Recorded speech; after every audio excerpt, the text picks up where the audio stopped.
parce que sur Arte débute la saison 2 de Au service de la France, une série que vous connaissez bien. Alors, je connais bien pour deux raisons. Déjà, parce que j'adore l'auteur. Alors, un des auteurs, je crois qu'ils écrivent plusieurs, c'est Jean-François Alain, qui est un type brillant. Et c'est moi, parce qu'effectivement, j'ai fait le casting il y a quelques années, il y a 2-3 ans. Et apparemment, vous l'avez raté. Et comme ils m'ont pas pris, je me suis dit, ça doit être une très bonne série. Et je vous confirme. Alors, pour expliquer aux auditeurs, c'est le quotidien des services français dans les années 60, avec des espions un peu plus pieds nickelés que James Bond 007, pour être totalement honnête, des règlements de compte en interne sur fond de décolonisation et guerre froide. C'est vraiment une sorte de parodie des films d'espionnage, une satire politique aussi, pour une comédie enlevée un peu à l'humour similaire à OSS 117, parce que Jean-François Alain, qui est le créateur de cette série, a été le scénariste des films de Michel Hazanavicius, extrait d'un dialogue entre deux des hauts responsables. Vous avez peur que ce que je sais sur vous soit su par d'autres que vous et moi. J'en sais plus que vous ne croyez que je sais. Ce que je sais sera un jour su de tous, quoi que vous fassiez. Vous êtes loin de savoir ce que je sais vraiment, vous savez. J'adore. Et pour nous parler de cette comédie pour laquelle j'ai eu un coup de cœur, le comédien Hugo Becker, alias André Merlot, est avec nous. Bonjour Hugo Becker. Bonjour. Comment ça va? Tu as pris la place d'Olivier de Benoît, en fait.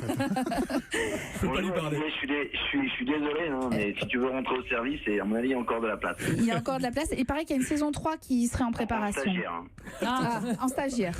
En stagiaire, Olivier. Il faut démarrer. J'ai démarré stagiaire également. Je t'envoie un CV. Je t'envoie un CV dans la minute. Hugo, pardon de ne pas avoir pris un extrait dans lequel vous êtes présent, mais vous tardez à apparaître dans cette saison 2. Vous arrivez à la fin du premier épisode. Tout à fait. Mais c'est un peu logique parce que tout le monde... Et oui, vous étiez mort en fait. Exactement. Qu'est-ce qui s'est passé pour mort. Qui êtes-vous en fait, André Merlot? Je ne le sais pas moi-même. Est-ce que quelqu'un peut m'aider sur ce sujet? Comme j'ai le texte, que j'ai passé le casting, j'ai le texte, je peux te le dire. Tu as le texte? Sinon on appelle Jean-François Alain, l'auteur. Non, est-ce que vous pouvez nous résumer en quelques mots votre personnage, Hugo Becker? Bon, je vais plutôt vous résumer la série, ce qui aidera à résumer le personnage. Mais pendant la saison 1, on découvrait les services secrets dans les années 60, services secrets français. On découvrait le service et André Merlot rentrait dans les services secrets et donc démarrait tout en bas de l'échelle, découvrait un peu un monde effectivement assez absurde où les agents secrets sont plus des pieds nickelés, des bras cassés que des agents secrets à la James Bond. Donc c'est un univers assez décalé, un peu à l'anglaise, un peu comme, je sais pas si vous aimez Ricky Gervais, moi j'adore. Tout à fait. Ça me faisait un peu penser à ça. Et en saison 2, en fait, c'est une saison dans laquelle effectivement André va devoir se venger du colonel. Il part en mission, enfin il se fait passer pour mort et puis ensuite il va partir en mission, je vous spoile rien, mais il y a beaucoup d'aventures en fait. Oui. On était énormément dans le service en saison 1 et on est beaucoup en dehors du service en saison 2. Ça commence à Cuba, Ouais, ça commence à Cuba, le premier épisode. Ça passe par la Russie, on va aussi en Algérie, enfin voilà, il y a beaucoup de décors, c'était assez agréable à tourner du coup, parce qu'on a quand même voyagé. Et voilà, c'est une saison pleine de rebondissements, j'ai envie de dire.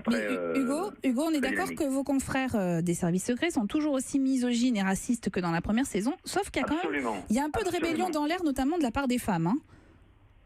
Effectivement, oui, il y a en fait dans cette saison, ce qui est assez intéressant, c'est que tous les personnages évoluent énormément. Le rôle des femmes est assez important, parce que je pense que Jean-François voulait parler d'émancipation des femmes à cette époque. Alors évidemment, c'est de façon exponentielle qu'il en parle par rapport à ce qui a vraiment eu lieu à cette époque-là, en tout cas. Mais effectivement, le rôle des femmes est de plus en plus important. Effectivement, les bras cassés sont toujours aussi misogynes et racistes, mais j'ai envie de dire, c'est aussi pour ça qu'on les aime. Mais bien sûr.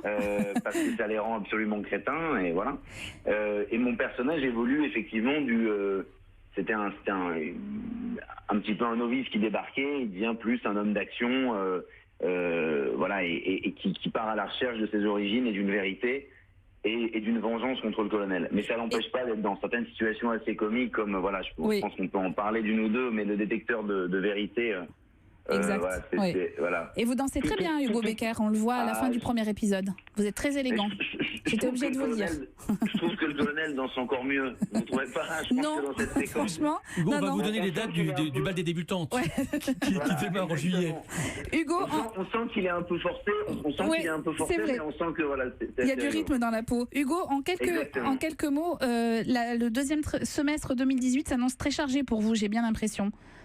Oui, j'ai de la chance. Écoutez, je repars en mission, j'ai envie de vous dire. Oui.